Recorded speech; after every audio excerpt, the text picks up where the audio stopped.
Alors, bonjour à tous. Merci beaucoup de votre participation. J'ai le plaisir de co-animer cet atelier avec Anne, de UBNC sur le tri à la source des biodéchets pour les professionnels. Donc, comment on s'y prépare. Cet atelier fait écho à c'est le deuxième atelier. Donc, la première séance, on a partagé sur, j'allais dire, des généralités. C'est quoi un biodéchet? Quels sont les deux axes de valorisation, donc la méthanisation et le compost? Et on a fait un focus sur la partie réglementation et on a fini sur tout ce qui était action pour la mise en place en fait du tri des biodéchets. Aujourd'hui, donc, on va refaire un petit focus, voilà, on va revenir rapidement sur le sujet pour que les choses soient bien claires et si vous avez des questions depuis la dernière fois que vous puissiez réagir. Ensuite, on verra les éléments clés du tri et de la valorisation des biodéchets. Et on finira sur des bonnes pratiques. Donc, un beau sujet que nous a préparé bien complet Anne sur les producteurs que vous êtes de biodéchets. Voilà. Anne? Merci Cédric. Merci. Bon, bonjour à tous et à toutes. Donc effectivement, l'idée c'est de pouvoir rentrer un petit peu plus dans le concret avec cette présentation, savoir concrètement quelles sont les questions, les enjeux pour vous au quotidien, sur vos enseignes, sur vos sites, sur vos restaurants, sur vos magasins ou même sur vos salles de pause.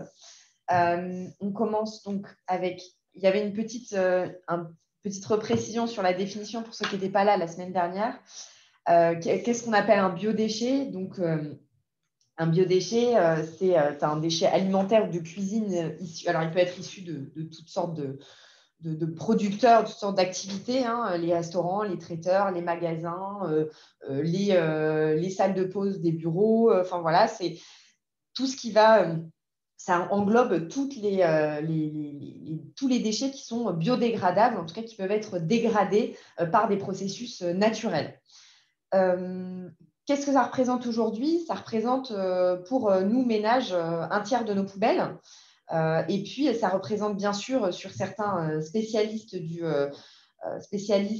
secteur, encore une fois, les secteurs qui produisent le plus sont la restauration, évidemment, mais aussi les grandes surfaces et les moyennes surfaces toute la restauration collective et les écoles, etc., les collectivités.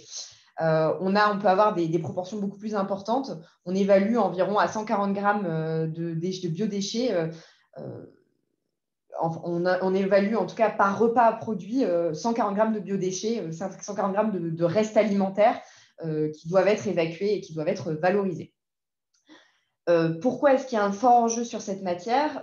C'est une matière aujourd'hui, on est assez en retard, enfin en tout cas par rapport à d'autres pays, on a été assez en retard pendant quelques temps en France. La réglementation, elle a été assez tardive à partir de 2010 sur les plus gros producteurs. L'enjeu, c'est de le séparer des autres matières pour deux raisons. D'une part, parce que c'est une matière qui est hautement valorisable, hein, c'est des processus, on met à profit des processus naturels de dégradation. Et d'autre part, parce que c'est comme une matière qui vient dégrader la qualité d'autres matières qui sont potentiellement recyclables, puisqu'on mélange des matières humides avec des matières sèches. Et donc, c'est un frein dans la mise en place de filières de valorisation, aussi de valorisation des matières sèches. Et puis, évidemment, incinérer des matières humides que sont les biodéchets, c'est un contresens écologique d'en incinérer des grandes quantités, puisque ça dépense plus d'énergie que ça n'en produit. Voilà pour un petit peu recadrer pour ceux qui n'étaient pas là la semaine dernière, mais je n'irai pas plus loin sur la définition puisqu'on a quand même pas mal échangé la semaine dernière. Un des sujets qu'il faut qu'on reprécise aujourd'hui, c'est qu'est-ce qu'on entend plus précisément par biodéchets, puisqu'il peut y avoir des confusions, puisque un biodéchet, c'est forcément un déchet organique, mais tous les déchets organiques ne sont pas forcément partie de la famille des biodéchets tels qu'on l'entend aujourd'hui dans le cadre de cette mise en place de filières de valorisation, de cette réglementation. Il y a des catégories qui sont acceptées, des catégories qui doivent faire l'objet d'un traitement à part. On va faire focus sur trois types typologies de biodéchets. Donc, il y a les déchets de parc et de jardin, qui sont des tontes de gazon, les tailles, les feuilles mortes, les herbes coupées. En gros, ce que vous, quand vous jardinez chez vous, vous pouvez mettre dans votre compost, ce que l'entretien des jardins peut générer. Après, quand il y a des gros travaux d'élagage ou des gros travaux de jardinerie qui sortent, par exemple, de la terre ou des gros volumes de terre ou des troncs d'arbres, des branches d'arbres qui sont importantes, ils doivent évidemment faire l'objet d'une collecte spécifique qui est la collecte des déchets verts. On a ensuite une deuxième catégorie qui sont les déchets alimentaires et de cuisine. Donc, tous les déchets d'origine végétale, farine, blé, fruits, légumes, tout ce qui est d'origine végétale entre complètement dans cette catégorie-là, cuit, cru, peu importe, transformé ou non, ça va dans cette catégorie-là. En revanche, il y a une différence sur les déchets d'origine animale. Il y avait Céline du Intermarché qui avait précisé ce sujet-là, et effectivement, on va revenir dessus. Il y a quand même une distinction entre les déchets d'origine animale qui peuvent être considérés comme des biodéchets et les déchets d'origine animale qui doivent être traités à part, ou en tout cas qui doivent faire l'objet à minima d'un certain nombre d'exigences particulières sur leur catégorie, par rapport à leur catégorie, par rapport aux risques qu'ils présentent sur leur traitement. Enfin, sur les biodéchets liquides, on a les huiles alimentaires qui font partie de la catégorie des biodéchets, mais attention, elles doivent être traitées à part. Tous les déchets liquides, en général, ne sont pas mélangés avec le reste. Les huiles alimentaires doivent faire l'objet d'une valorisation à part. C'est pas, en général, les gros producteurs d'huile alimentaire ne sont pas forcément très réticents à le mettre en place, parce que c'est quand même une ressource financière importante. Et dans la catégorie refusée, ça va être toutes les boissons. On ne va pas mélanger, on ne va pas surhumidifier nos contenants biodéchets avec des litres et des litres de coca. Quand on va dans un fast-food, pour ceux qui ont mis en place le tri des biodéchets, vous voyez qu'il y a bien deux trappes, une trappe boisson et une trappe biodéchets, puisque évidemment, la boisson, elle part dans le réseau des eaux usagées. Les sauces emballées aussi, évidemment, sauces emballées ou non, les sauces très liquides, tout ça, on ne le met pas dans le biodéchet parce que ça vient quand même beaucoup trop humidifier et alourdir fortement le volume de biodéchets. Est-ce que c'est OK pour vous sur ces catégories acceptées, catégories refusées? Pour ce qui est des SPA, on y revient juste après. OK, parfait. On continue. Alors, SPA, qu'est-ce que ça veut dire? C'est sous-produits animaux. Donc, sous-produits animaux, alors là, c'est une slide j'ai tout mis, puisque vous allez avoir la slide à la fin, donc comme ça sera bien clair pour tout le monde. Les différentes catégories de sous-produits animaux, en fait, c'est des catégories qui vont de 1 à 3, qui sont classées selon leur dangerosité. C'est une classification qui fait notamment suite à différentes crises sanitaires, avec notamment en crise sanitaire phare, ça a été la crise de la vache folle. L'idée, c'est quand même de pouvoir maîtriser le risque sanitaire qui sont liés au traitement des sous-produits animaux, qui sont des produits qui peuvent présenter des risques infectieux importants. Donc, on a catégorisé en 3 catégories. Et la catégorie qui ne présente pas de risque sanitaire majeur, c'est la catégorie 3. Donc, c'est celle que la plupart d'entre vous produit. Ça va être, en gros, tous les sous-produits animaux, excepté ceux qui peuvent être sujets à une infection à la vache folle, donc une certaine partie des découpes de boucherie, les cadavres d'animaux qui ne peuvent pas être traités en sous-produits animaux 3, et enfin tout ce qui va être en état avancé de décomposition. Donc on va avoir les coquilles d'œufs, les œufs retirés à la vente, donc, les œufs périmés, tous les produits de boulangerie qui contiennent beurre, lait ou œufs. Donc ça, bien sûr, ça fait partie, ce sont des produits animaux transformés. Tous les produits laitiers, tous les produits charcutiers, toutes les préparations culinaires, boîtes de conserve ou autres, ou même issues d'une activité de traiteur, des plats préparés, etc., en sauce épaisse. Encore une fois, pas de déchets trop liquides. Évidemment, la sauce de viande, la sauce des produits de viande, etc., ça peut aller à l'intérieur.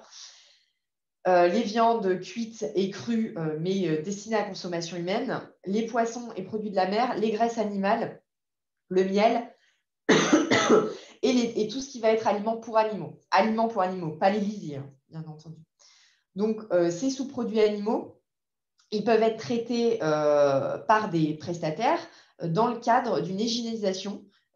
Tous les prestataires qui ont un processus d'hygiénisation. Donc, c'est pour ça qu'on parle de compostage industriel par rapport au compostage artisanal qu'on fait chez soi. Puisque tous les compostages industriels, finalement, on va contrôler la montée en température du compost quand il va être généré pour vérifier que ça dépasse bien les 70 degrés, à minima pendant 1 heure pendant le processus de décomposition, pour que le compost soit hygiénisé et que la présence de sous-produits animaux de catégorie 3 ne présente pas de danger pour son usage in fine, c'est-à-dire l'abondement des sols. Donc voilà, donc c'est tous ces produits de sous-produits ces sous-produits animaux de catégorie 3 peuvent être collectés dans le cadre de votre prestation biodéchets, à condition que vous choisissez un prestataire qui a une méthode d'hygiénisation. Mais globalement, l'ensemble des prestataires qui ont des systèmes de compostage, ce qu'on appelle industriel, des compostages de grosses quantités, ont ce système-là d'hygiénisation. Donc, compostage, méthanisation, vous pouvez faire collecter vos sous-produits animaux de catégorie 3, excusez-moi, par des prestataires qui font du compost. Voilà, parce que c'était une vraie question de la dernière fois. Il n'y a pas de contre-indication, sauf expressément indiqué parce que vous avez choisi une toute petite association qui n'a pas de très gros volume ou que vous faites du compostage artisanal, vous pouvez le mélanger à vos biodéchets. Quelles sont les obligations réglementaires d'un prestataire qui vient collecter vos sous-produits animaux? Il faut qu'il assure la traçabilité des déchets sur toute la chaîne, donc qu'ils aient des systèmes de traçabilité, des systèmes de suivi lorsqu'ils viennent collecter, combien de contenants, quel poids, etc. Enfin, pour quel poids, quel volume, voilà, qu'il y ait des systèmes de traçabilité. Qu'ils aient fait une déclaration auprès de la direction départementale pour qu'ils soient enregistrés et référencés en tant que collecteurs de sous-produits animaux de catégorie 3. Qu'ils disposent de véhicules de collecte étanches et identifiés. Donc, c'est pour ça qu'on ne mélange pas en général la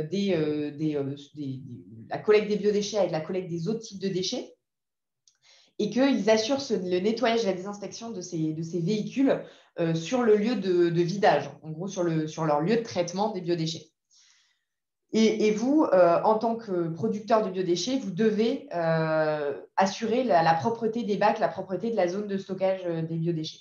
Ça, c'est toutes les obligations qui sont liées à la collecte et au stockage des biodéchets. Donc, sur tous ces sous-produits animaux de catégorie 3, pas d'inquiétude particulière sur le choix du prestataire. La quasi-totalité des prestataires qui ont fait ces démarches-là, qui sont référencés, peuvent collecter vos sous-produits animaux, crus ou cuits.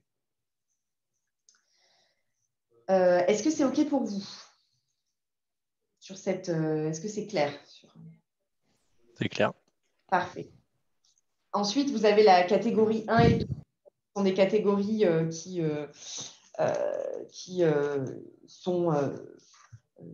font l'objet en tout cas d'une attention particulière. Donc, on a les sous-produits de catégorie 1, donc c'est le niveau le plus élevé de dangerosité, donc avec les produits, les découpes de boucherie qui sont proches de la moelle épinière, donc ce n'est pas destiné à la consommation humaine et qui peuvent présenter potentiellement un risque d'infection à la vache folle, les cadavres d'animaux et de façon un petit peu surprenante, mais pour des questions de sécurité sanitaire, c'est tous les déchets issus des moyens de transport qui traversent les frontières. Donc, ça va être les déchets issus notamment de l'avion, du transport international par aviation. Ensuite, on a les sous-produits animaux de catégorie 2, qui sont les lisiers et les fumiers, et également les déchets qui ont un état de décomposition et de putréfaction très avancé. C'est pour ça d'ailleurs qu'on vous demande d'organiser des collectes quand on met en place une prestation de biodéchets. Même si vous avez des petits volumes, il faut quand même collecter de façon très régulière les biodéchets, entre grand minimum de toutes les 2 semaines si vous avez la possibilité de stocker dans des chambres froides. Sinon, c'est toutes les semaines pour éviter que vos biodéchets passent de catégorie 3 à catégorie 2, puisqu'il y a il peut y avoir une forte putréfaction et une étape de décomposition très avancée avant d'être compostés ou avant d'être méthanisés. Donc, les sous-produits animaux de catégorie 1 doivent faire l'objet d'une collecte spécifique et d'une traçabilité accrue. Donc ça concerne principalement les services de boucherie et les élevages. Et vous devez faire appel à des équarrisseurs. Donc, c'est des sociétés qui sont spécialisées. Ils sont quasiment systématiquement incinérés. Et ensuite, les sous-produits animaux de catégorie 2, ils peuvent être collectés par un prestataire à condition qu'ils aient des systèmes de stérilisation. Là, on ne parle pas d'hygiénisation, on parle de stérilisation sous pression, avec un traitement thermique avec une température beaucoup plus élevée. Et puis, avec un cas particulier sur les lisiers et les fumées qui peuvent faire l'objet d'un épandage à condition qu'il y ait une certaine forme de contrôle. Et ça, c'est sous réserve d'une autorisation par les autorités. Est-ce que sur cette partie-là, il y a des questions? OK, parfait. Très bien. Donc, du coup, une fois qu'on a dit ça, on a quand même un peu clarifié sur les doutes sur ce qui entre dans la catégorie biodéchets ou non. Quels sont les principaux types de biodéchets si on est en restauration ou en commerce alimentaire? Je vous les ai mis à l'image. Donc, l'idée, c'est de savoir à peu près ce que vous produisez et ce qui est considéré comme biodéchet, car j'ai eu la question la semaine dernière.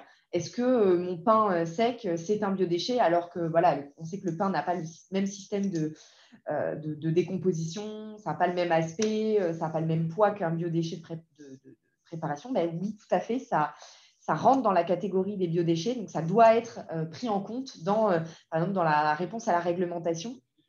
Vous devez prendre en compte le volume de pain jeté dans vos volumes de biodéchets. Donc, ça fait partie en tout cas, des catégories de biodéchets.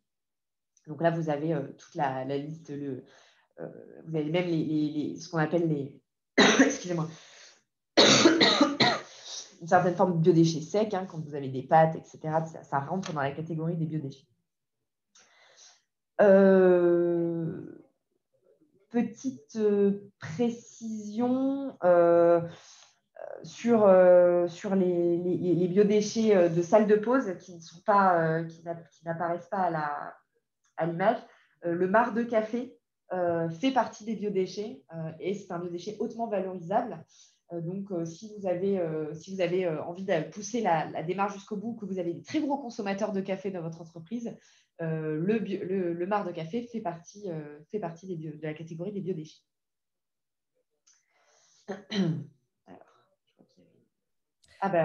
Petite question, Anne, du coup. Vous m'avez devancé. Je n'ai pas vu. Petite question par rapport au marc de café, du coup. Pour les jardiniers particuliers, on peut les mettre dans le jardin. Est-ce qu'une enseigne, une entreprise pourrait prendre le marc de café de sa salle de pause et le mettre dans son jardin comme ça Alors oui, comme tous les biodéchets d'origine végétale, vous pouvez l'utiliser en compost. Alors, c'est déconseillé de le mettre dans son jardin directement. Le marc de café en petite quantité, je ne sais pas si vous faites ça chez vous, mais moi, je l'utilise en très petite quantité ponctuellement dans mes pots de fleurs. De faire en abondance, ça n'enrichit pas les sols comme ça. Quand on balance beaucoup de marc de café, je ne sais pas si vous avez des gros consommateurs dans votre entreprise de café, mais voilà, si vous avez un petit jardin, il va très vite être étouffé et acidifié. Alors, je ne sais pas si c'est acidifié ou autre, parce que je ne suis pas une spécialiste, mais en tout cas, ce n'est pas une bonne façon d'abonder votre sol, de balancer beaucoup de marc de café dans le même endroit et de façon aussi régulière qu'on ait une consommation de café en entreprise. Okay. Par contre, ce qui peut être intéressant, et on en parlera à la fin, ça peut être de le composter et d'organiser pour tout ce qui est d'origine végétale, de faire un compost sur site, parce que là, le compost a le temps de maturer et d'avoir un vrai apport et puis de perdre un petit peu en volume et d'avoir une décomposition et une maturation pour que ce soit vraiment une matière intéressante pour abonder les sols. Voilà. Vous pouvez le mettre directement en petite quantité, oui. En très grosse quantité, ce ne serait pas forcément très bénéfique pour vos plantes, tout simplement. exactement. Le problème, c'est la quantité. Hein. Quand vous dites, Clémence, que le problème, c'est la quantité, vous parlez de trop grosse quantité pour… Oui, en fait, ça rejoint ce que vous dites, hein, c'est que en très petite quantité, ça peut avoir un intérêt, mais pour une entreprise, une production d'entreprise, c'est ça. Ils sont vite dépassés et ça peut d'ailleurs aussi faire dépasser les seuils de production pour être considéré comme gros producteur et être soumis à la loi. Donc, dans le principe, ça fait super de dire on réutilise le marc de café, mais dans les faits, c'est pas, en entreprise en général, c'est pas possible. Ouais. Ils produisent en trop grande quantité. C'est ça n'a pas d'intérêt pour les sols et c'est pas gérable aussi en termes de quantité, effectivement. Mais par contre, chez vous, si vous avez de temps en temps réutilisé votre marc de café, mais dans des toutes petites quantités diluées dans l'eau, ce sera très bien pour vos plantes. Ok, donc là, je pense qu'on a fait le point. On va revenir sur les éléments clés pour un bon tri et une bonne valorisation des biodéchets. Donc là, j'ai remis le cycle global. Donc là, je pense que si certains veulent, vous aurez la présentation, si certains veulent le reconsulter voilà, c'est le cycle global de valorisation des biodéchets. Je ne vais pas le redétailler parce qu'on a quand même beaucoup parlé de la différence entre méthanisation et compostage la semaine dernière. On y reviendra un tout petit peu à la fin.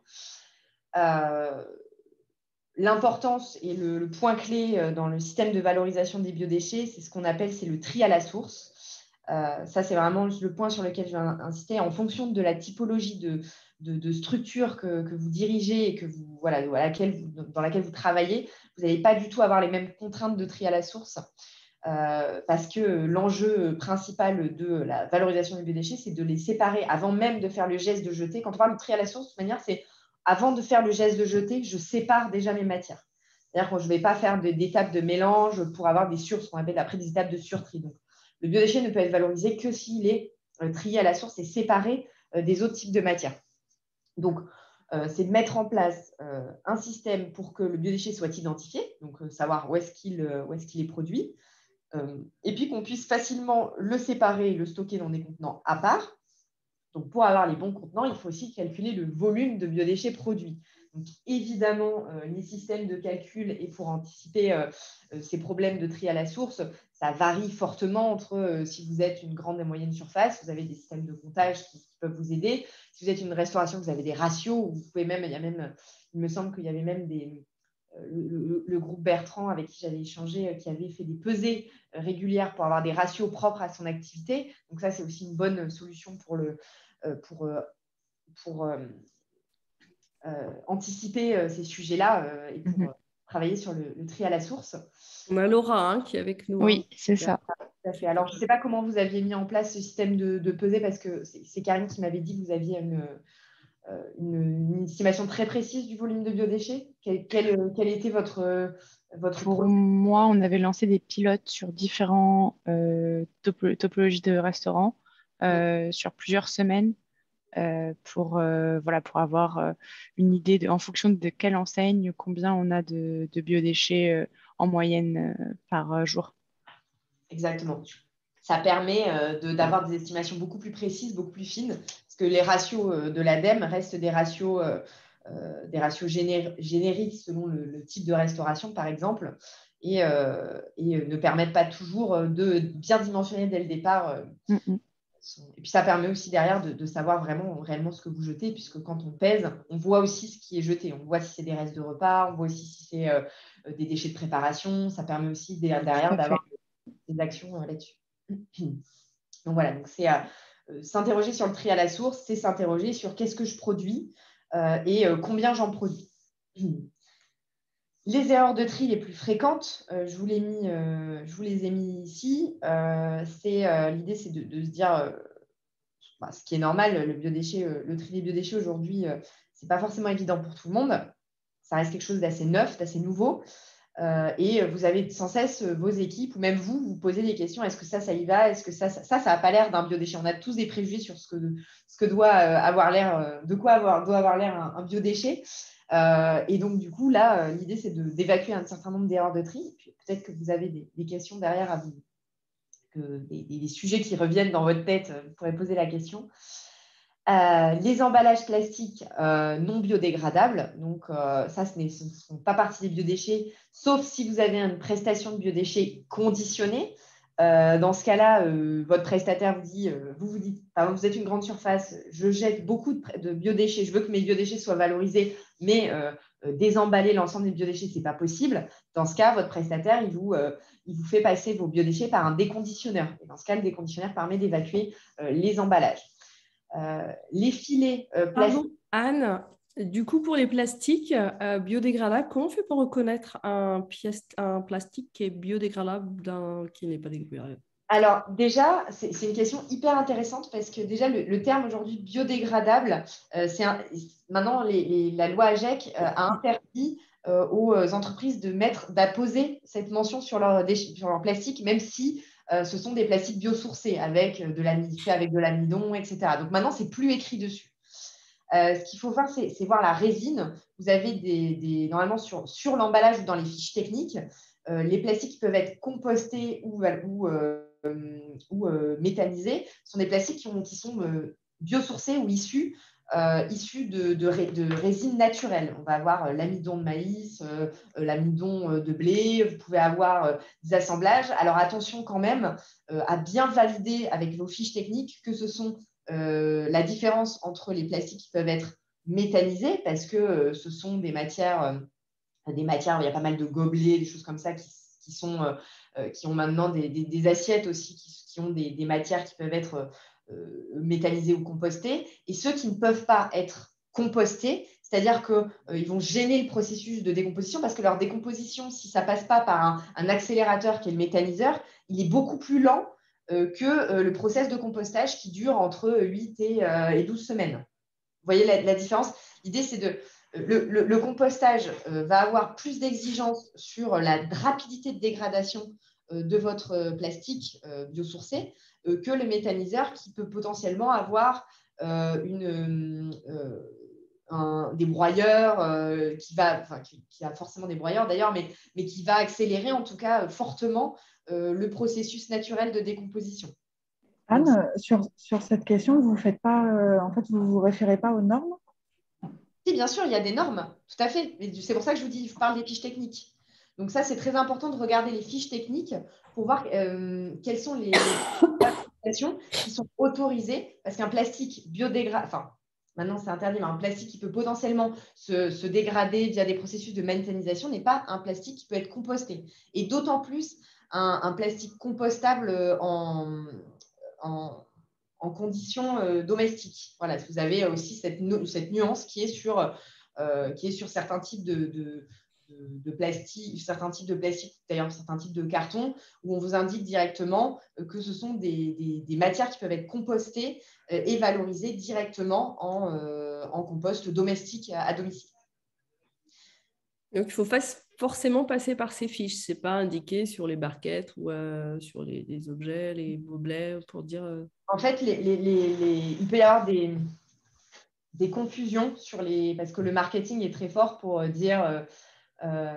pour faire passer des messages qui peuvent être mal interprétés. Donc, moi, je conseille effectivement, comme le disait, je crois que c'est Clémence, de se référer à la fiche technique et des normes en vigueur sur les typologies de plastique et de toujours valider avec votre prestataire, surtout si c'est du compost et surtout si c'est des prestataires qui ont des outils industriels un peu plus… on va dire un peu moins important qu'un gros méthaniseur qui peut potentiellement gérer ce genre de déchets, pour valider la possibilité, surtout si c'est des emballages que vous produisez en très grosse quantité. Anne, il y a peut-être quelque chose que j'ai mal compris dans ce que vous avez dit, donc je me permets de poser la question.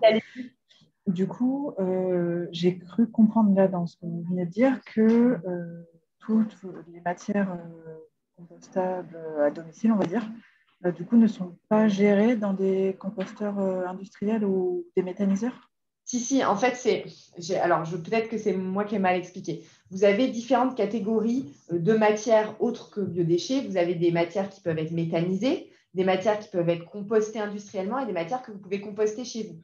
Et avant, sur les emballages, vous pouviez avoir écrit biodégradable, compostable à tout va. Ce n'était pas cadré.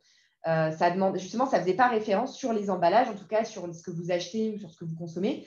Ça ne faisait pas référence forcément à des normes. Aujourd'hui, c'est interdit par la loi. d'apposer le terme biodégradable sur n'importe quel emballage. En revanche, si vous avez indiqué, si vous souhaitez, par exemple, acheter des matières compostables, il faut quand même vérifier que ce sont des matières, dans quelles conditions ces matières peuvent être compostées, notamment si vous voulez travailler sur des questions de compost artisanal. Par exemple, moi, je pense à vos couverts en bois, à des gobelets, etc., à des assiettes qui peuvent être compostables. Tout ça, il faut quand même vérifier si c'est compostable en conditions artisanales, donc à domicile, in situ, dans un compost que vous et moi, on pourrait avoir chez nous, ou en compostage forcément industriel. Ensuite, vous avez certains types de plastiques notamment qui sont notés comme étant, on va dire, valorisables en biodéchets, mais il faut quand même vérifier avec votre prestataire que ce plastique-là peut être géré en compost, se dégrade suffisamment rapidement pour être géré en compost industriel ou doit forcément passer par un méthaniseur où en fait, le processus de décomposition va être largement accéléré. Le problème, même quand il est biosourcé, c'est qu'il va quand même, la façon dont il est le plastique biosourcé, la façon dont il se dégrade, ça va quand même prendre beaucoup de temps. Et du coup, dans le compost, ça va apparaître comme un polluant parce qu'à terme, au bout des 2-3 mois de maturation du compost, il ne va pas s'être dégradé correctement. Et donc, il va apparaître comme un polluant quand on va tamiser le compost, quand on va le préparer pour être revendu ou réintégré, il va quand même apparaître comme un polluant. Vous voyez ce que je veux dire? C'est pour ça que… Oui, mais du coup, quand on a un élément ou un packaging qui est compostable à domicile, qui a les normes de compostage à domicile, du coup, il peut être traité dans tous les systèmes. Dans tous les systèmes, Et j'avais une autre question. Alors, désolée, c'est très personnel, entre guillemets, parce que c'est pas je crois que je ne l'ai pas lu dans votre tableau. Les touillettes, parce que toutes les touillettes en plastique, du coup, sont aussi interdites par la loi. Du coup, nous, typiquement, on est passé sur du bois et comme dans beaucoup de restauration, du bambou. Et ça, les petites touillettes, est-ce que c'est compostable, méthanisable? Alors, quand c'est en bois, quand c'est petit. En fait, vous parliez tout à l'heure de la quantité. Le problème, ça va être comme les serviettes, ça va être la quantité. En fait, si ce n'est pas un biodéchet intéressant pour… je veux dire, c'est du bois, ça va faire beaucoup de matière carbonée dans votre compost. Si vous avez une toute petite quantité, ça reste quand même des matières que vous pouvez composter, méthaniser, mettre dans le biodéchet. À condition que ce soit bien du bois, qu'il n'y ait pas de mélange de bois plastique. Ça, c'est très important. Il faut quand même vérifier les fiches techniques de vos touillettes. En général, ça reste quand même du bois. Donc, le problème, ça va être la quantité. C'est qu'en général, vous allez avoir des trop grosses quantités. C'est comme les serviettes. Vous allez avoir des trop grosses quantités. Ça va rendre votre gisement de biodéchets beaucoup moins intéressant en termes de valorisation, en termes de… Voilà, donc c'est encore une nuance à poser avec votre prestataire de collecte qui va vous dire, OK, moi, je peux accepter jusqu'à 5% de touillettes dans votre gisement global, ça ne me pose pas de problème. Ou alors jusqu'à 20 parce que j'ai un méthaniseur et que du coup la matière elle est broyée, etc. Par contre, il peut potentiellement déjà vous demander la fiche technique de vos produits. Nous, c'est ce qu'on demande quand nos clients nous demandent je veux composter mes serviettes, je veux composter mes touillettes. Première chose, on récupère les fiches techniques pour vérifier que la matière elle est compostable, méthanisable, etc., qu'il n'y a pas de polluants. Et ensuite, on valide avec le prestataire le niveau de tolérance et un accord écrit du prestataire pour pouvoir valoriser ces types de déchets parce qu'on peut très vite avoir des dérives sur ce genre de tri. Et puis, on a mis ces types de serviettes, donc du coup, maintenant, on met les sopalins, etc. Et après, on a un gisement de biodéchets qui n'est plus du tout propre, qui n'est plus du tout valorisable et qui n'est plus du tout intéressant, surtout quand il est traité en compost. Est-ce que c'est clair pour vous? Je ne sais pas si j'ai répondu très bien. Merci. Ouais. Du coup, Anne, à propos des touillettes, moi je pensais qu'en bois, c'était du coup facilement exploitable, valorisable en tant que déchet. Si ce n'est pas du bois, ça pourrait être quoi qui pourrait être plus simple? Si, y a d'autres options? Non? J'ai envie de vous répondre. Tiens, pour valoriser, parce que là, si on part sur 5%, je ne sais pas quel est le pourcentage chez vous. Clémence, de touillettes par rapport aux déchets, mais du coup, je sais pas, ça rend les choses un petit peu complexes, non? Oui. On croit bien faire d'un côté, puis d'un autre côté, en fait, ça rend le déchet moins intéressant. Du coup, en termes de... Oui. Puis, je suis complètement d'accord. Hein. La touillette, ça reste un vrai sujet. J'ai envie de dire, si vous êtes, Clémence, si votre question, elle concerne plutôt, parce que je n'ai pas noté de quelle entreprise vous étiez, ça concerne des clients, ça concerne des salles de pause. Oui, c'est plutôt nos clients. Moi, je suis de chez Nespresso. Donc, D'accord. forcément, on propose à nos clients aussi toute une gamme, entre guillemets, d'accessoires, dont les touillettes. Et donc, on les a passés, bien sûr, en bambou. Et puis, même nous, dans nos boutiques, hein, on a de la dégustation, etc. Donc, on utilise aussi des touillettes en bambou. Et c'est une question que nos clients aussi nous posent. Forcément de savoir comment ils peuvent gérer ces touillettes-là, s'ils ont la collecte des biodéchets ou pas. Ça peut être une question pour eux de la mise en place de ce tri-là. Mais après, en général, dans une entreprise, alors je ne sais plus qui posait la question juste avant, le café, s'il y a de la restauration, ça ne représente pas forcément 90% des déchets qui sont produits. Donc, ça reste en général des petites quantités quand même. C'est pour ça que je posais la question, c'est que c'est toujours une question de quantité. Et puis, quand on est sur une salle de pause, ce qui va être un peu compliqué à mettre en place, c'est que c'est le geste de tri pour mettre la touillette dans le même endroit où on met les déchets alimentaires, etc. Parce que le problème de la touillette, c'est que souvent la touillette va avec le gobelet. Donc, du coup, finalement, après, on met le gobelet aussi. Et c'est plutôt, je pense que les prestataires sont assez réfractaires à ce genre de choses parce que le tri, plus on met de choses autres, plus on complexifie le geste de tri. C'est ce que vous disiez, Séverine, plus on complexifie le geste de tri en disant ça oui, ça non, ça oui, ça non, ça oui, ça non, et ben, on finit par avoir un gisement de biodéchets qui est plus très propre et qui est plus très intéressant. Quand on a le cas d'un méthaniseur, quand on a un prestataire qui est un méthaniseur, les questions se posent beaucoup moins. Quand on est dans le cas d'un compost qui est compost artisanal ou compost industriel par un prestataire, la question se pose beaucoup plus. Et dans ce cas-là, il faut toujours poser les bases en disant jusqu'où vous êtes prêt à contraindre le geste de tri en disant ça oui, ça non, ça j'y vais, ça j'y vais pas. Et derrière, qu'est-ce que tolérera votre prestataire? Effectivement, Clémence le disait à l'instant, là, la touillette sur des salles de pause ou sur des choses comme ça, en général, déjà, vous avez vos employés qui peuvent avoir des cuillères. Enfin, voilà, vous pouvez limiter l'utilisation de la touillette. C'est juste quand vous avez des visiteurs, des clients, etc., potentiellement, vous avez des petits volumes.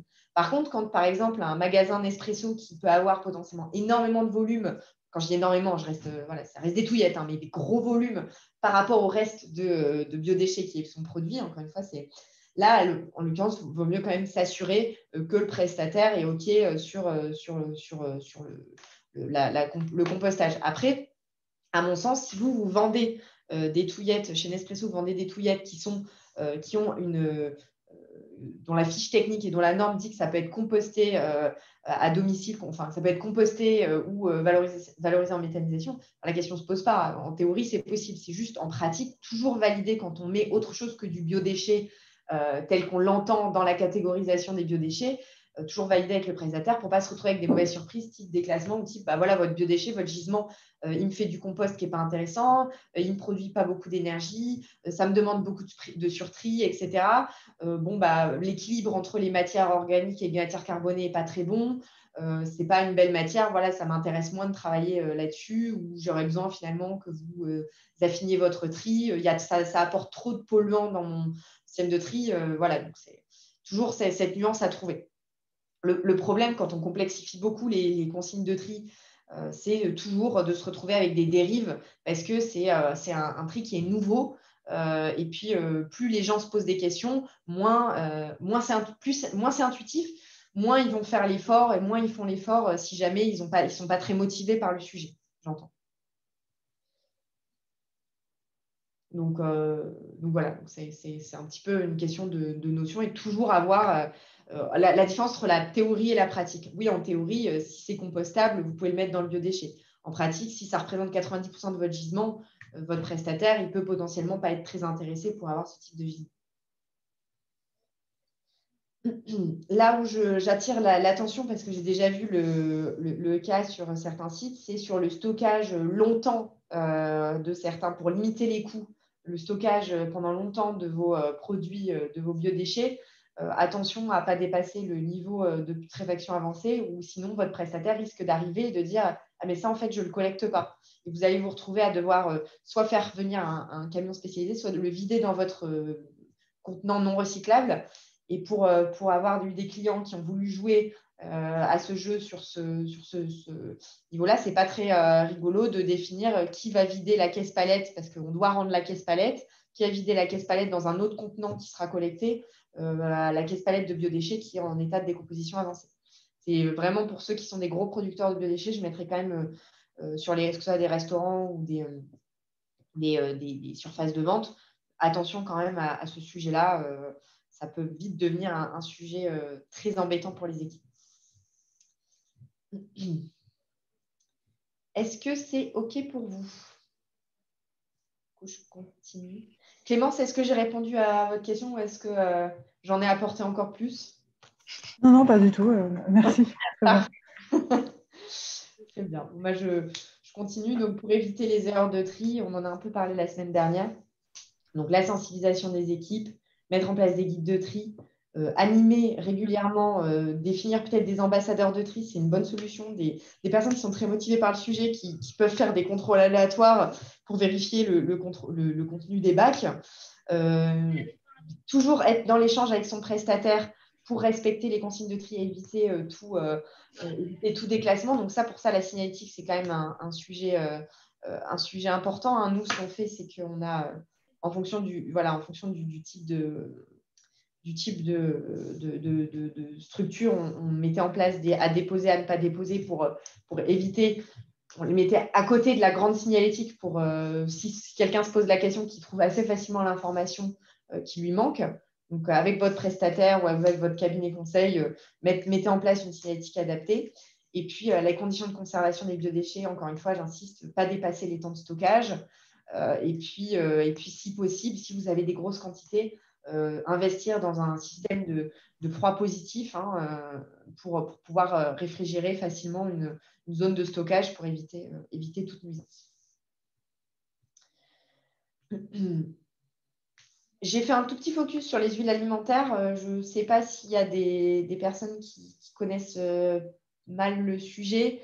On a une réglementation très stricte sur les huiles alimentaires puisque c'est une ressource financière très importante et j'en profite pour vous inciter à, si vous avez des huiles alimentaires, faire très attention aux prestataires avec qui vous travaillez, puisqu'il y a eu des scandales très récemment sur certains prestataires qui jouaient avec le marché des huiles alimentaires pour faire beaucoup d'argent.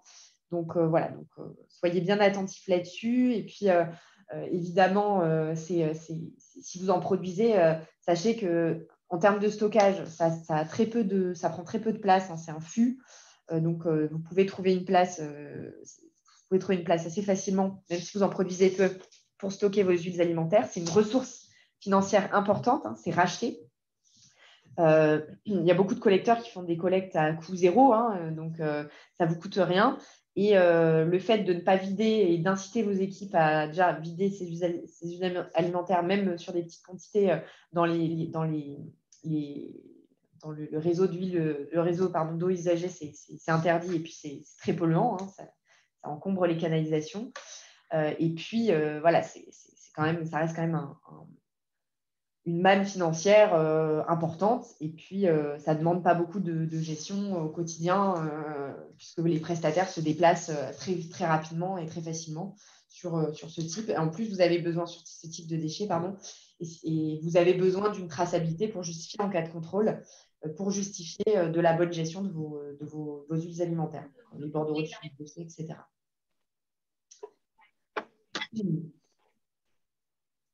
OK. Je passe rapidement sur les bonnes pratiques parce que là, j'avais pas mal de choses à vous dire sur ce sujet-là. L'idée, c'était de dire, Aujourd'hui, je suis une entreprise, je veux mettre en place un système de biodéchets, que ce soit de traitement des biodéchets, que ce soit à l'échelle d'une salle de pause de mon bureau ou à l'échelle d'un réseau entier de restauration ou de magasins. Quelles sont les questions clés et les points de douleur potentiels qu'il faut que j'identifie? Au moment il y a 4 étapes, et ça, c'est valable pour n'importe quel type de déchets. Hein. Il y a des attentions particulières sur le cas des biodéchets, mais sur n'importe quel déchet, il faut vous poser, il y a ces 4 étapes et il faut vous poser ces questions. La première étape, c'est se poser la question, c'est l'état des lieux. En gros, c'est qui suis-je, où vais-je, hein. C'est où sont produits mes biodéchets, quel est son volume, quelles sont les zones de production. Voilà, c'est de faire l'état des lieux pour pouvoir avoir une cartographie de votre production de biodéchets. Comment est-ce que je les capte? Donc, comment est-ce que je mets en place le tri à la source? La deuxième étape, c'est les trier. J'ai identifié, je trie. Comment est-ce que je les capte? Comment est-ce que j'évite et j'anticipe les erreurs de tri? Comment est-ce que j'évite et j'anticipe les nuisances et les contraintes pour mes collaborateurs? Comment est-ce que j'organise la suite une fois que j'ai fait le tri, le nettoyage, le stockage des contenants? Enfin voilà, tout ça, c'est au niveau de toutes les contraintes qu'il peut y avoir autour du tri. Quel est mon espace disponible? Quel est le circuit que je fais avec mon biodéchet pour pouvoir anticiper des problèmes sur la mise en place. Là, c'est à ce niveau-là aussi qu'on se pose la question, qui va trier et qui va passer de l'étape de tri à l'étape de stockage. Donc, c'est au niveau du milieu où on se pose la question, est-ce que c'est mes équipes ou est-ce que c'est ma société de ménage qui vide mes contenants potentiellement? Donc, on fait intervenir tous les acteurs concernés. Ensuite, la deuxième étape, c'est le stockage. La troisième étape, c'est le stockage. Comment est-ce que je stocke mes biodéchets? Comment est-ce que je prépare la collecte? Qui va collecter? Comment est-ce qu'il collecte? Avec quel type de contenant? Donc, toutes ces étapes-là, c'est l'étape que vous allez co-construire avec votre prestataire de collecte. Et ensuite, la dernière étape, donc c'est la collecte et la vie du contrat. Donc, c'est comment est-ce qu'ils sont valorisés, quels sont les accès, quels sont les qui et quand et comment ils viennent collecter mes biodéchets. Comment est-ce que j'ai la traçabilité, le suivi de mes biodéchets et comment est-ce que je fais vivre mon dispositif en suivant mes indicateurs clés. Donc ça, c'est vraiment les 4 étapes. Alors bien sûr, ces 4 étapes, pour certains, vous les connaissez déjà bien, mais ces 4 étapes qui sont adaptées à votre volume et à la taille de l'enjeu que représente le biodéchet pour votre enseigne. Mais quand même, vous avez toujours ces 4 étapes-là et c'est applicable à n'importe quel type de déchet. Toujours se poser la question, qu'est-ce que je produis? Comment je le trie? Comment je le collecte? Et comment c'est valorisé? C'est vraiment ces 4 étapes-là. J'ai mis quelques bonnes pratiques. C'est histoire d'avoir quelques choses spécifiques aux biodéchets à bien connaître. Donc, c'est l'identification des contenants.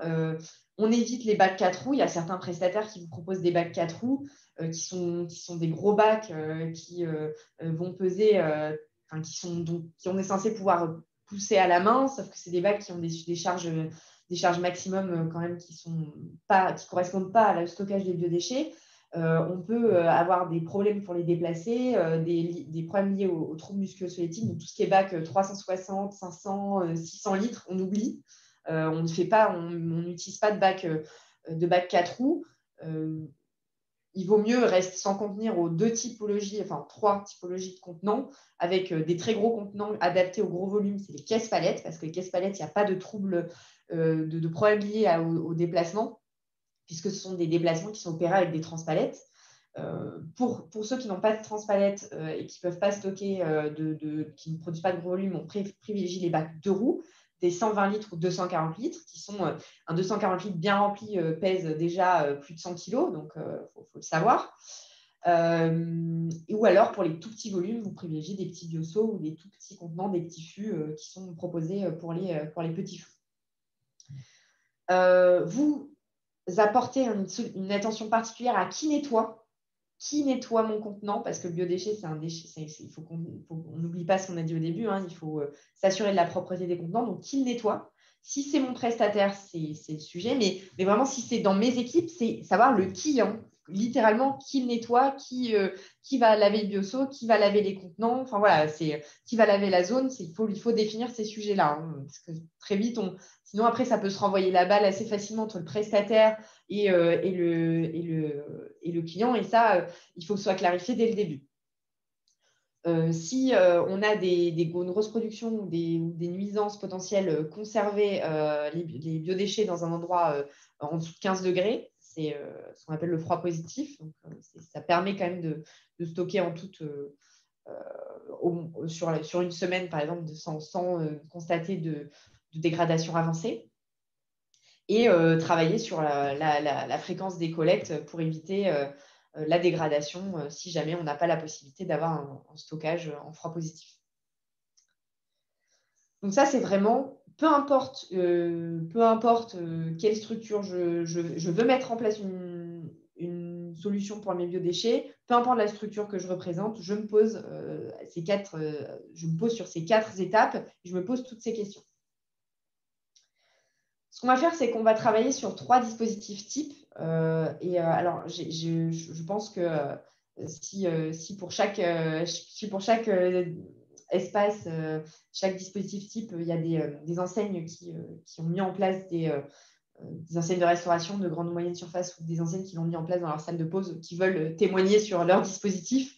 N'hésitez pas à prendre la parole après. Donc, on retrouve nos 4 étapes. Donc là, les dispositifs type espace de restauration, on retrouve nos 4 étapes. On identifie les lieux de production et les typologies de biodéchets produits et on calcule son volume de biodéchets. Donc, on a soit les ratios, soit les pesées, comme l'a fait le groupe Bertrand. Le point sensible à cette étape-là, quand on a un espace de restauration, c'est le problème de rush, parce que quand on a des rushs et qu'on n'a pas anticipé, qu'on a des volumes de biodéchets qui sont concentrés à un moment de la journée ou à un moment de la production, ça va quand même conditionner beaucoup de choses derrière. Hein. Donc, par exemple, la capacité, le système de tri de déchets à la source, si on n'a pas identifié qu'en fait, ok, je produis 10 tonnes, ça veut dire que je produis 100 kilos par semaine. Enfin, voilà, je produis tant de kilos par semaine, mais par contre, ces tant de kilos par semaine, ils sont concentrés le week-end pendant mes temps de préparation entre 11h et midi. Ça se voit que je ne travaille pas dans la restauration. Je pense que la préparation, elle est plutôt le matin et au moment des retours d'assiette entre 14h et 15h. Voilà, ça veut dire qu'on ne va pas avoir le même système de tri à la source. Donc, le point sensible dans la restauration, ça va être on identifie les rushs et on identifie comment se répartit ma production de biodéchets.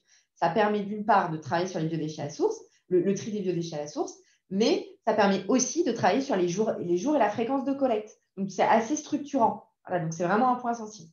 Ensuite, je mets en place le tri des biodéchets à la source. Donc, je définis quel contenant pour le tri, qui fait quoi, je définis mon dispositif. Okay.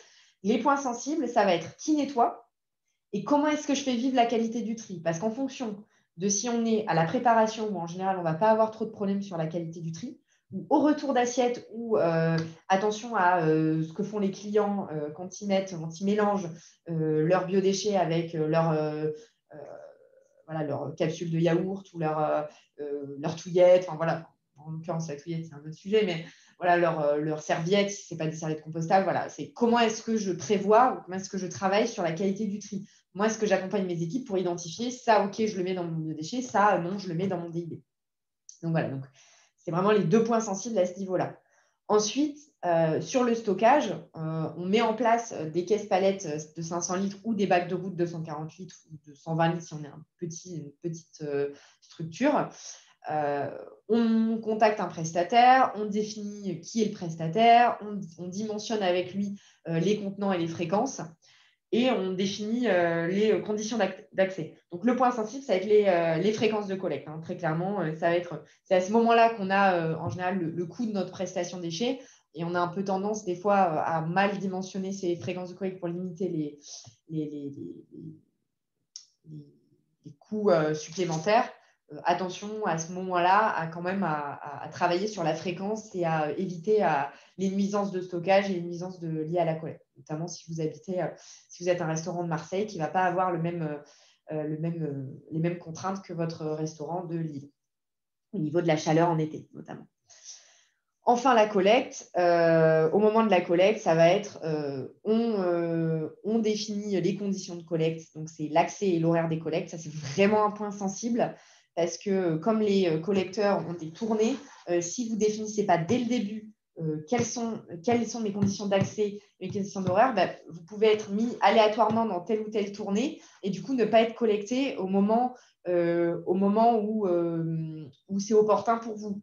Vous avez des moments où vous avez des clients, vous avez des moments où les zones de stockage ne sont pas bien accessibles. Donc, tout ça, c'est important de le définir dès le début parce que sinon, vous pouvez très bien dire, moi, j'ai ma contrainte de collecte, c'est que je sois collecté pendant la nuit avant 9 h parce qu'après 9 h, ce n'est pas possible. Vous pouvez très bien, si ce n'est pas exprimé dès le début, vous pouvez sélectionner un prestataire qui, en fait, ne collecte que de 8 h à midi. Donc, il ne peut pas répondre de façon automatique à votre demande.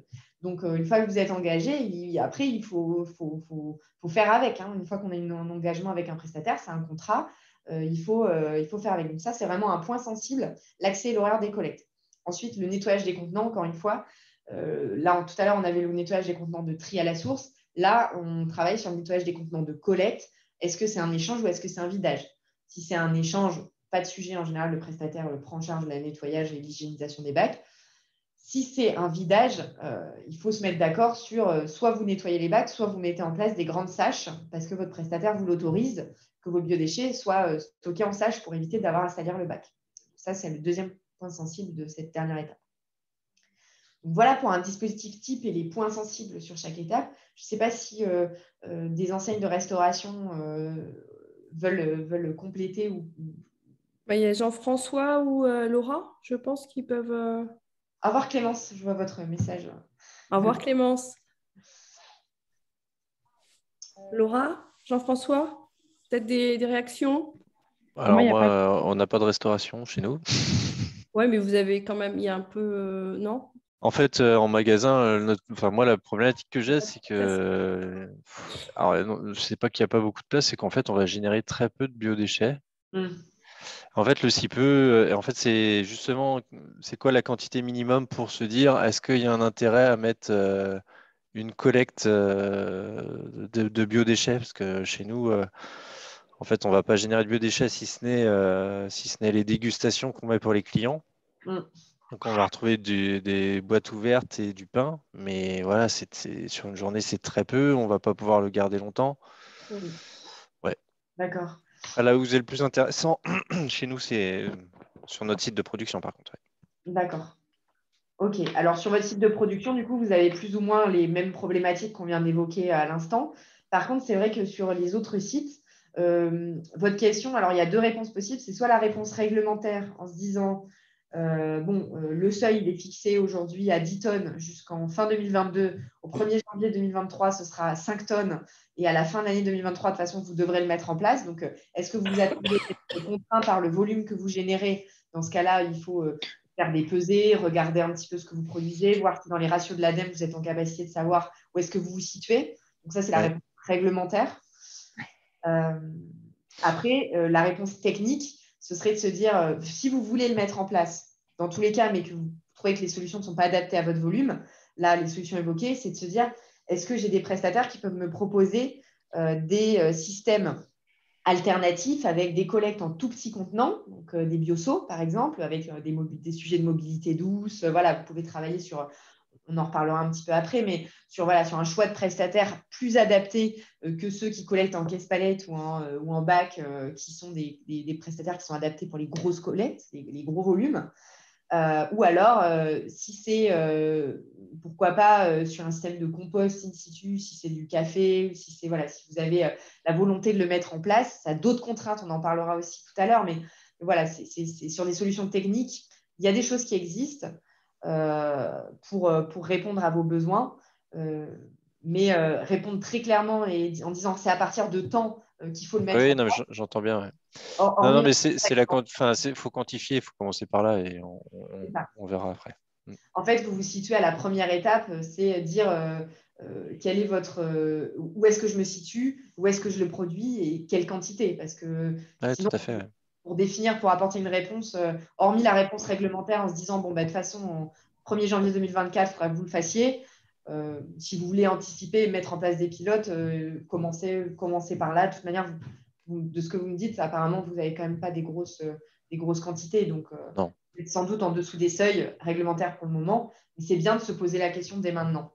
Comme ça, vous anticipez la suite dans 2 ans. Et donc voilà pour l'espace de restauration. Je ne sais pas si Laura. Non, le seul point que j'ajouterais, c'est que nous, on a des sujets par rapport à la typologie de déchets sur certaines zones par rapport aux coquilles de coquillage. Mais parce que voilà, encore une fois, c'était tellement gros volume que. Mais à part ça, non, ça me semble tout à fait complet. Tout à fait. La question des coquilles de coquillage, c'est vraiment un sujet à part. Vous avez même des prestataires spécialisés dans certaines zones qui les valorisent. Oui. C'est toujours, encore une fois, une question de quantité. Il n'y a pas de... vous avez trouvé quoi comme solution vous avez une solution à l'échelle nationale vous avez... Pas tout à fait à l'échelle nationale. En fait, quand ça va être par compostage, il y a certains qui prennent les coquilles de coquillage. Donc là, c'est bon. Sinon, on est en train de faire des tests avec une entreprise qui s'appelle Providentiel Coquillage. Voilà. D'accord, très bien.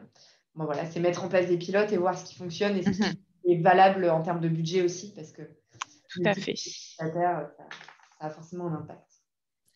Et par rapport aux 4 étapes, du coup, est-ce qu'il y a des étapes qui sont plus compliquées à mettre en place, sur lesquelles vous avez plus de problématiques ou Par rapport au groupe, oui. le sujet de stocker les déchets, c'est toujours un peu ce qui freine les opérationnels en fait. Parce que c'est compliqué pour eux de se dire qu'on va rajouter des bacs alors qu'en général, ils vont avoir des petits espaces. Mais bon, ce qui aussi il faut prendre en considération, c'est qu'on va avoir un transfert de volume puisqu'on va avoir moins de DIB.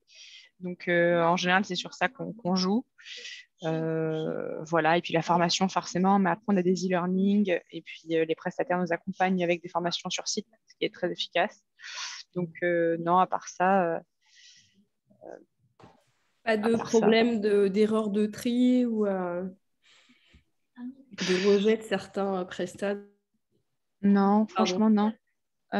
C'est encore une fois, je pense que ça prend un peu de temps pour se roder. Il faut, au début, on se dit peut-être on va faire 2 passages par semaine et au final, ce sera 3.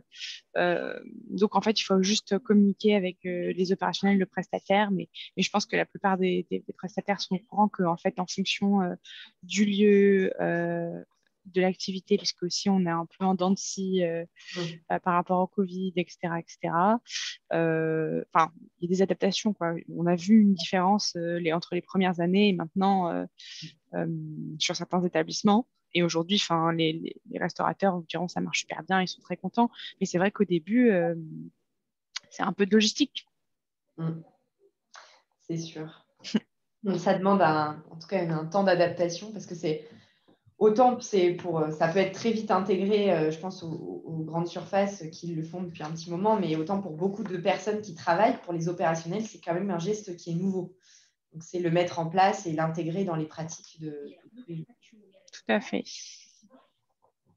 Ok, merci beaucoup Laura, merci beaucoup François. Alors, je vois qu'il est déjà 39. Ah mince, 20 minutes. Ouais. On a plein de choses intéressantes encore à voir. Sur les dispositifs types, donc je vais passer juste sur les points sensibles, je pense que c'est le plus intéressant. Pour les commerces grande surface, moyenne surface, n'hésitez pas, si jamais il y a des représentants de la profession, à compléter ensuite. Je pense que sur l'identification, c'est la diversité de catégories de biodéchets qu'on peut produire avec de l'emballé, du non emballé, du conditionné, du boucherie, charcuterie, avec des nuisances qui peuvent être ou des gestions qui peuvent être très différentes entre un traiteur, un rayon de bouche, un rayon primeur. Enfin, voilà, vous n'avez pas du tout c'est des typologies de déchets qui sont tellement différentes qu'il y a des contraintes de tri et de stockage qui peuvent être très différentes. Et on a aussi une saisonnalité de la production avec notamment les grandes surfaces qui sont situées en zone touristique avec des pics d'activité qu'il faut anticiper, notamment sur les questions de stockage et questions de fréquence de collecte. Donc, sur l'identification, quand on fait l'état des lieux, je pense que c'est les 2 points sensibles principaux pour un commerce. Ensuite, sur le tri à la source, ça va être 2 points sensibles aussi. Ça va être l'adhésion des équipes aux bons gestes de tri. En question, il y avait des questions de turnover qui reviennent assez régulièrement, notamment avec les contrats étudiants, quand on est sur des grandes surfaces, etc. Nous, on avait constaté j'avais fait une étude sur une grande surface. Il y avait quand même, on avait analysé un contenant DIB et la principale erreur de tri, c'était le biodéchet parce que il y avait tellement de turnover que le process était perdu. Donc, c'est mettre en place des systèmes de formation et d'intégration au moment de l'intégration, d'intégrer le geste de tri des déchets, notamment des biodéchets, directement lors de la formation et l'intégration des équipes. Donc, le maintien du bon niveau de tri et l'adhésion des équipes aux bons gestes de tri, je pense que c'est vraiment le point sensible sur les grandes surfaces et les moyennes surfaces.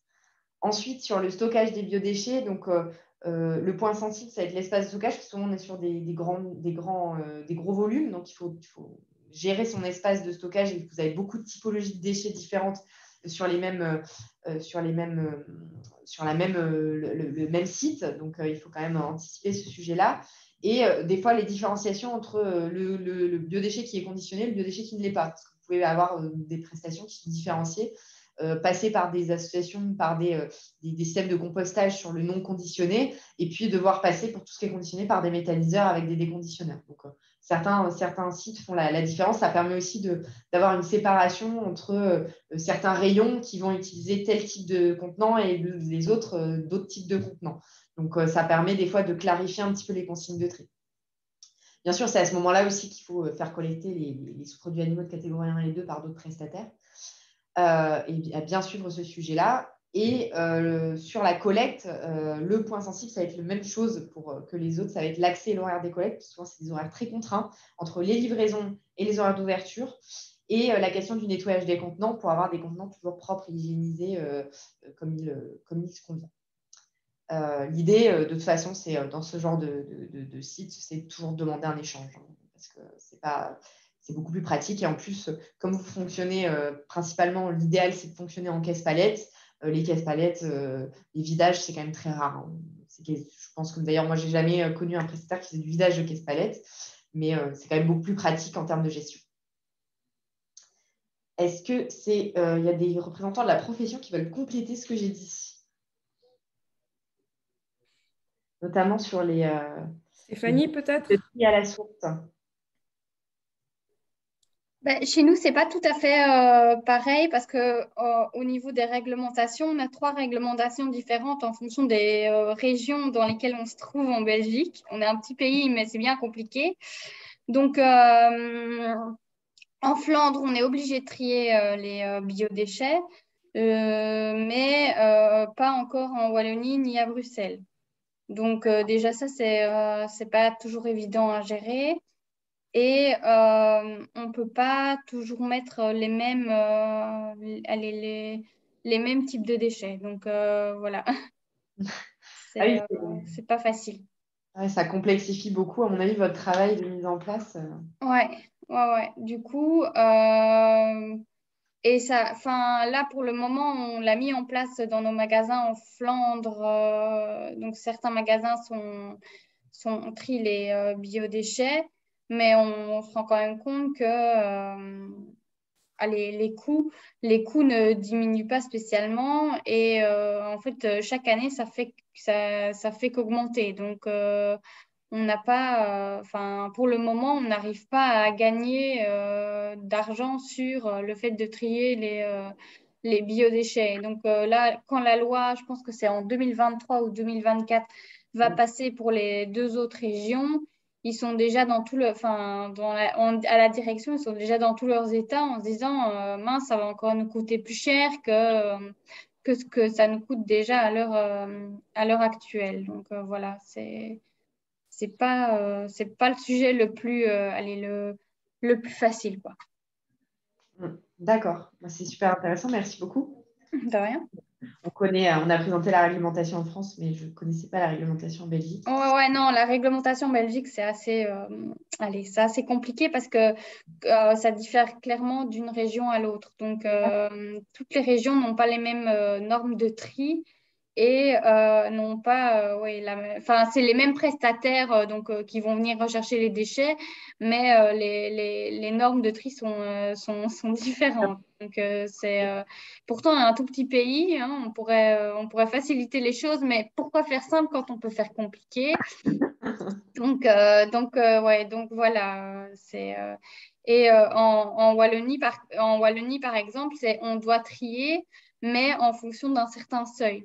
Donc, si on a moins qu'un certain seuil, par exemple, pour les déchets PMC, donc c'est les plastiques et canettes, etc. Là, c'est 60 litres en Wallonie, mais en Flandre, il n'y a pas de seuil. Donc ça aussi, dans tous les cas, en fonction d'où notre magasin se trouve, la réglementation est différente. D'accord, ok. Voilà. Effectivement, ça facilite pas, ça fait une étape de plus à ajouter avant l'étape d'identification, c'est savoir à quelle réglementation suis-je soumis. Et vous avez l'air de la maîtriser sur le bout des doigts. En tout cas, voilà, c'est vrai que le jour où vous voudrez le déployer sur l'ensemble de votre réseau, j'espère que vous vous souviendrez un petit peu de tous ces sujets. Moi, je reviendrai juste sur le sujet du budget. On en parle juste après. C'est vrai que c'est pas la mise en place du biodéchet n'est pas systématiquement et n'est quasiment jamais d'ailleurs synonyme d'économie significative de coûts. Hein. Ce sera le cas plus tard quand le déchet non recyclable sera monté à un prix prohibitif. De toute façon, c'est en train de monter. Ouais. Là, aujourd'hui, on est plutôt à un point de bascule où voilà, c'est à peu près à coût ISO sur certaines régions et des fois, ça peut être un peu plus cher aussi sur d'autres. Ouais. Les contraintes de stockage sont différentes. Donc, effectivement, c'est un petit peu plus d'investissement auprès des équipes, un petit peu plus de temps passé, un petit peu plus de sensibilisation. Mais bon, ça va venir. La réglementation européenne, je reviens vers ce que vous disiez, en fait, c'est 31 décembre 2023, donc c'est 2024. Tout le monde devra trier les biodéchets. Je pense que là, c'est là où ce sera généralisé en Belgique. Après, se pose la question de comment ne pas générer de déchets, en fait, ou réduire ces déchets, en fait, par la consommation. Tout à fait. C'est le sujet qui est en filigrane derrière toute la gestion des déchets, que ce soit les biodéchets ou tous les déchets recyclables. C'est-à-dire que de toute façon, aujourd'hui, ça coûte cher de faire collecter ces déchets, de les faire collecter par des prestataires qui ont les bons dispositifs de collecte. En fait, hormis les huiles alimentaires et le carton en ce moment, vous avez des coûts de rachat qui sont très intéressants. Le reste, ça coûte quand même cher de faire déplacer des camions et d'autant plus avec les augmentations des coûts de transport qui sont très significatives. Voilà, ça reste un coût et l'avenir et la solution pour les entreprises pour réduire leur budget, c'est d'identifier ce que je produis et qu'est-ce que je peux éviter de produire. Hein. C'est vraiment clairement pour agir sur le budget, c'est vraiment c'est pas le sujet de cette formation, mais c'est vraiment la question qu'il faut en tout cas, la conclusion qu'il faut se faire. D'ailleurs, c'est la conclusion que j'avais choisie. Pour un dispositif salle de pause, parce qu'il y avait quand même quelques enseignes qui étaient intéressées pour le mettre en place à des plus petites échelles, les points sensibles sur l'identification, ça va être, on a souvent peu de recul sur la quantité et c'est souvent des flux qui sont hyper diffus.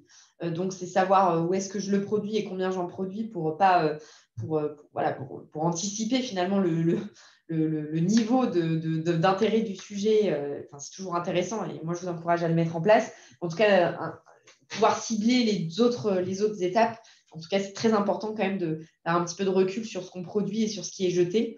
Ça a un peu impliqué de regarder ce qui se passe dans les poubelles. Ça reste toujours intéressant de regarder ce qui se passe dans les poubelles, même si ce n'est pas toujours très ragoûtant. Mais voilà, pour avoir cette notion de volume, on n'a pas de ratio. Donc, c'est un point potentiellement sensible sur la mise en place du dispositif. Le tri à la source, donc c'est le déplacement des équipes, le changement des habitudes. Au bureau, on n'est pas très habitué à beaucoup se déplacer pour la gestion des biodéchets et des déchets en général. Donc, c'est mettre en place ce tri et faire en sorte que les équipes le mettent en place au quotidien. Le point sensible sur le stockage des biodéchets, c'est qui fait la manutention, parce qu'autant quand on a des personnes qui sont habituées à gérer leurs déchets, donc à sortir les poubelles, etc., des opérationnels en grande surface ou en restauration, on peut potentiellement leur demander ce genre de mission, autant dans les zones de bureau, dans les zones de pause, il y a moins cette répartition. Les gens, en général, ne s'occupent pas de la gestion de leurs déchets, ne s'occupent pas de cette partie-là, donc on met en place il faut mettre en place un nouveau process, savoir si c'est la société de ménage, si c'est les uns les autres, voilà. En tout cas, définir ça. Et le point sensible sur la collecte, c'est comme partout, l'accès à l'horaire des collectes et le nettoyage des contenants finaux. Est-ce qu'il y a une petite rapide question sur ce sujet-là? Alors, il nous reste 10 minutes. Ouais. Et il y a il y a d'autres sujets qui sont super intéressants sur le choix du prestataire, le budget et comment on peut faire soi-même. Donc, ça serait bien. On va faire 5 minutes sur le budget et ensuite 5 minutes sur les solutions innovantes. Et pour ceux que ça intéresse, il ne faudra pas hésiter à qu'on se revoie ou qu'on en rediscute. On fasse un atelier. Peut-être un atelier spécifique plus court, un format plus court sur ces sujets-là. Le sujet en filigrane dans tout ça, sur quand on étudie le dispositif, c'est comment est-ce que je choisis mon prestataire finalement et combien ça va me coûter, parce que c'est lié. Donc, la question entre méthanisation et compostage, on en a parlé la dernière fois, je n'y reviendrai pas. Donc, pour ceux qui n'étaient pas là, je suis désolée, faire arbitrer entre les deux pour comprendre comment ça se fonctionne. Voilà, je vous laisserai regarder ça. Les schémas sont issus du site Upcycle, c'est un site qui est intéressant sur ce genre de sujet. Quand on a une prestation, en tout cas un devis d'un prestataire, en général, pour une entreprise, le critère numéro 1, quand on a une offre, ça va être de regarder quel est ce budget. Pour analyser un budget, pour lire un budget, un devis, pour ceux qui sont pas familiers, en déchets, on a 3 pôles de dépenses principaux. On a l'allocation des contenants, donc c'est à calculer mensuellement. En général, c'est un coût de location par contenant et par mois. On a les coûts de collecte qui correspondent aux coûts de transport du déchet, donc qui sont indexés sur la fréquence. Attention, vous pouvez avoir des coûts de collecte, des forfaits de collecte qui incluent le traitement. Donc, le traitement, c'est la troisième point. Donc, c'est l'action de valoriser le déchet. C'est un coût qui est lié en fait au moment où le déchet arrive en centre de traitement. Quelle manutention je vais faire autour de ce déchet-là, comment est-ce que je finance les machines qui vont me permettre de le valoriser, etc. Donc, on a un prix de traitement qui est à la tonne en général sur le déchet. Ce qui se passe quand on n'a pas de solution pour peser le déchet, c'est qu'on fait des forfaits collectés traités. Donc, on part du principe qu'un bac coûte tant, le prestataire fait son calcul, que le bac pèse tant, le prestataire fait son calcul, il vous fait un forfait au bac, un forfait à la caisse palette, un forfait au traitement, qui peut être soit un forfait collecté traité, soit un forfait de collecte, un forfait de traitement. Regarder, en tout cas, c'est pour être familier avec décortiquer un budget, c'est vraiment les 3 pôles de dépenses qui correspondent à ces trois types-là. Donc, si vous recevez un devis, vous savez que vous allez avoir un minima, un prix de location, un prix de collecte, un prix de traitement, ou alors un prix de location, un prix de collecté traité, puisque c'est un forfait avec un forfait tout compris. Donc, pour décortiquer son budget et bien le comprendre, c'est important d'avoir ça en tête. En tout cas, tous les prestataires déchets ont ces différents éléments en tête quand ils vous font un devis. Pour aller plus loin, parce que le choix numéro 1, c'est peut-être en tout cas le critère numéro 1, ou équivalent en tout cas, ça va être le budget et le devis remis. Pour aller plus loin, on peut avoir un sujet sur la stratégie RSE. Quel est l'impact de mon entreprise, de mon prestataire? Donc ça, on peut regarder plusieurs éléments. C'est le statut de la société. Est-ce que c'est une entreprise adaptée, donc entreprise qui emploie des personnes un public en situation de handicap? Est-ce que c'est une entreprise d'insertion qui fait sur des périodes courtes, qui permet à certaines personnes éloignées de l'emploi de se réinsérer sur le marché du travail? Est-ce que c'est une association? Est-ce que c'est une entreprise à utilité sociale? Quel est son statut? Quel est son projet? Quel est son statut? Donc ça peut être un premier critère. Ensuite, le deuxième critère, ça peut être la distance entre le lieu de production, donc votre entreprise, votre lieu de traitement, votre lieu de production et le lieu de traitement. aller faire c'est un déchet qui pèse lourd, donc le transporter sur des grandes distances, ce n'est pas très intéressant, surtout que c'est un déchet qui peut être assez facilement traité localement. Vous pouvez demander à visiter votre site de traitement pour voir l'outil de traitement et quelle filière. Est-ce que c'est du compostage ou méthanisation, bien sûr. Ça peut être un argument de poids sur le traitement quand on s'intéresse au sujet RSE, puisqu'il y a moins d'intermédiaires sur le compost que sur la méthanisation. Regardez les communications de l'entreprise, quels sont les engagements, qui sont les clients existants, quel est le rendement de leur outil. Enfin, voilà, c'est aller chercher ces informations-là. Ça peut être intéressant pour cibler le sujet, pour cibler son prestataire. Si le budget, c'est ce qui coince, il y a plusieurs outils pour optimiser son budget et travailler avec son prestataire pour que ça vous coûte moins cher. Donc, nous, ce qu'on fait en tant que cabinet conseil, c'est que déjà, la première étape, on regardait les 4 étapes chaque fois, la première étape, elle est cruciale. Identifier le volume et identifier les lieux de production pour avoir un système adapté à son activité, c'est hyper important. Et le conseil que je donnerai à cette étape-là, et c'est ce qu'on fait nous quand on travaille avec un nouveau client, c'est on contrôle le remplissage des contenants et on contrôle qu'il n'y ait pas de passage à vide. Parce que transporter du vide, des bacs à moitié pleins ou transporter ou faire déplacer des contenants au mauvais moment parce qu'on fait des passages à vide, voilà, il faut cibler ce genre de soucis qui, souvent, si ce n'est pas géré, peut générer des dérives budgétaires importantes. Enfin, pour optimiser son budget, c'est une fois que j'ai compris comment fonctionnait mon budget avec mes coûts de location, coûts de collecte, de traitement, faire des simulations pour se dire, OK, si je mets plus de bacs, j'ai la place de mettre plus de bacs et de venir moins souvent. Si je mets plus de bacs et moins souvent, est-ce que c'est plus intéressant? Quel est mon souci sur mes nuisances? OK, je reste quand même, au lieu de passer 2 fois par semaine, je fais qu'une fois par semaine, donc mon budget s'équilibre un petit peu plus facilement. Ou est-ce que finalement, je suis sur un forfait au bac et c'est plus confortable pour moi de stocker moins souvent? Donc, du coup, voilà, c'est faire ces gymnastiques-là sur ces budgets en jouant avec le budget de collecte, budget de traitement, en jouant avec les devis faits par les prestataires, ça permet d'optimiser son budget. C'est vraiment une piste d'optimisation hyper importante. Donc, nous, c'est comme ça qu'on travaille à chez Betsy et c'est comme ça que je vous invite à travailler avec vos prestataires. Puis, si jamais vous avez besoin d'être accompagné, faites-le, tournez-vous vers des prestataires comme nous qui sont des cabinets conseils ou vers des associations qui peuvent aussi vous accompagner ou vers vos prestataires de collecte qui peuvent aussi vous accompagner sur ces sujets d'optimisation. C'est hyper important. Il y a aussi une possibilité, c'est d'opter pour si vous avez des très très gros volumes et que vous n'arrivez pas à les gérer, vous avez des outils industriels qui peuvent exister sur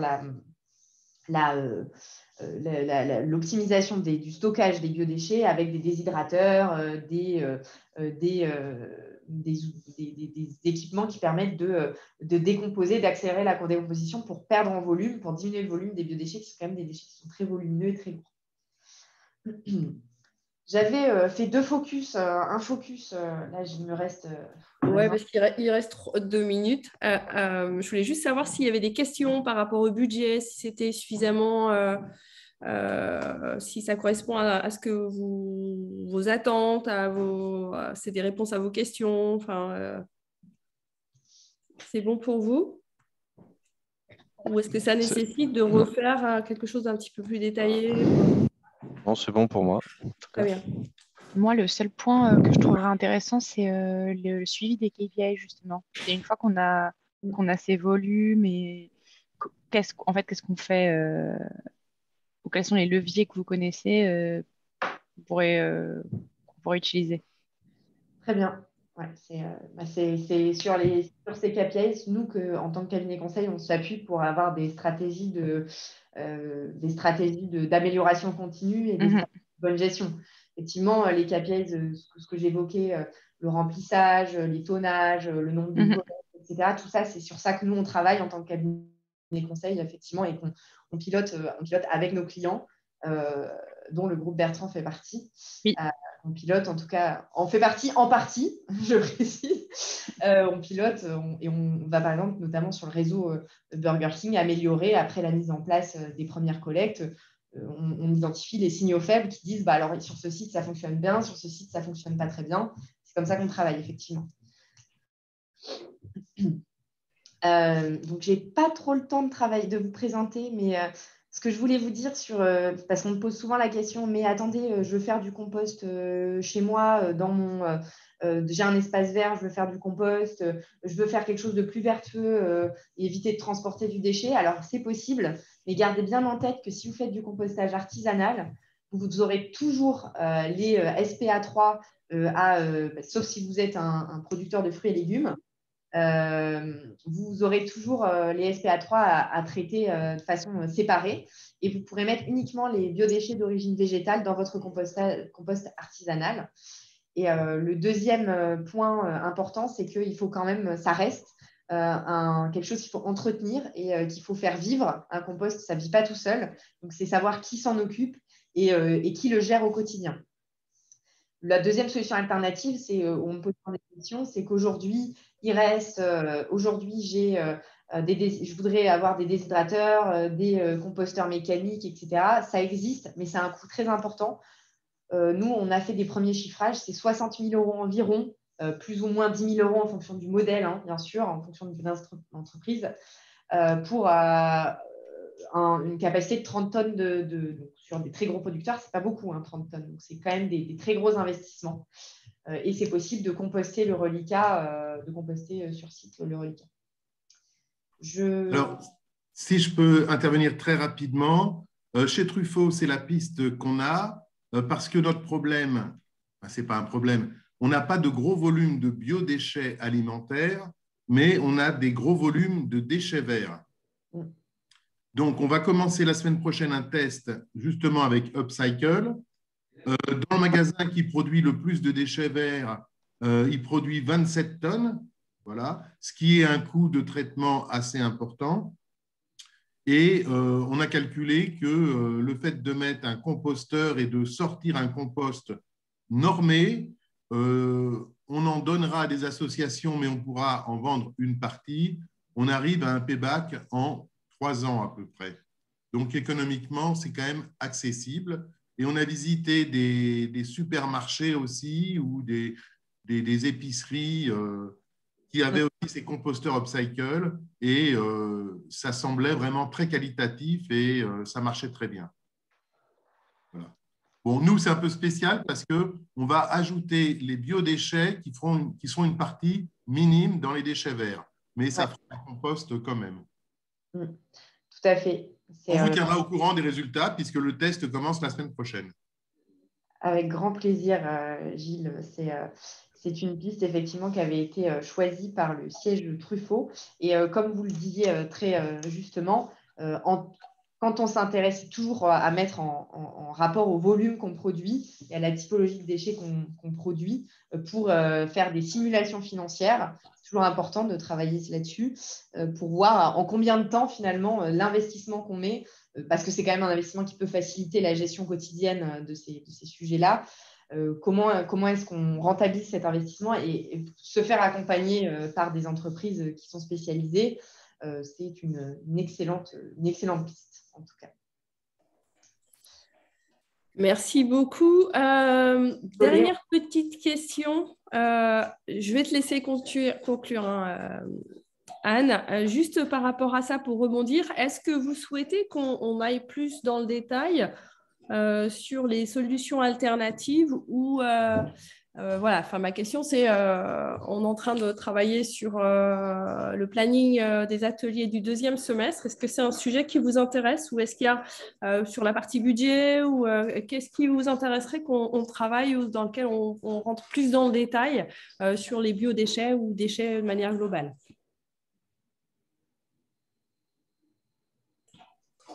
Jean-François, Stéphanie? Moi, les solutions alternatives, parce que le déshydrateur, je ne connaissais pas. Ouais, voir ce qui existe.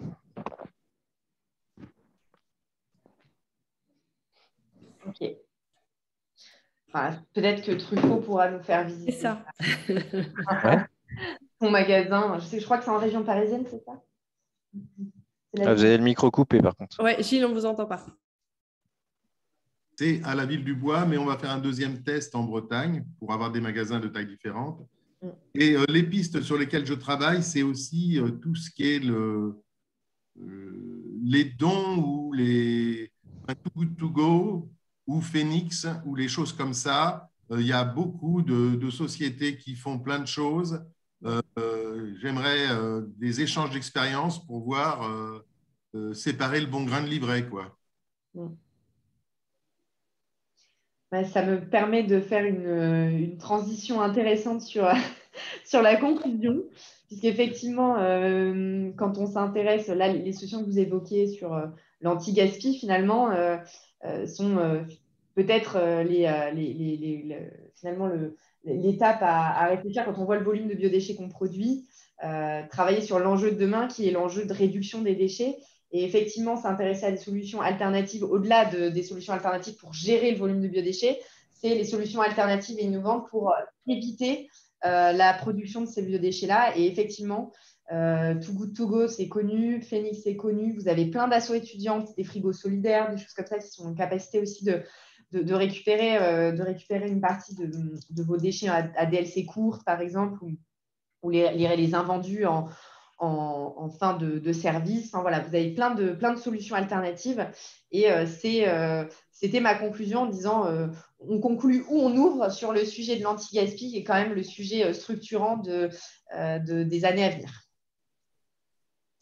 Et voilà, et j'ai plus le temps de trop vous en discuter plus. Mais en tout cas, merci beaucoup pour vos remarques, vos retours d'expérience et vos questions. Merci beaucoup à tous et on est à l'écoute si vous avez des sujets pour le deuxième semestre qui concernent les déchets, anti-gaspillage, enfin tout ce qu'il y a autour des déchets. Et toutes mes excuses pour les 6 minutes de décalage et je vous souhaite une très belle journée. Je vous dis à très bientôt. Merci. Merci à vous aussi. Au revoir. Merci, à bientôt, au revoir.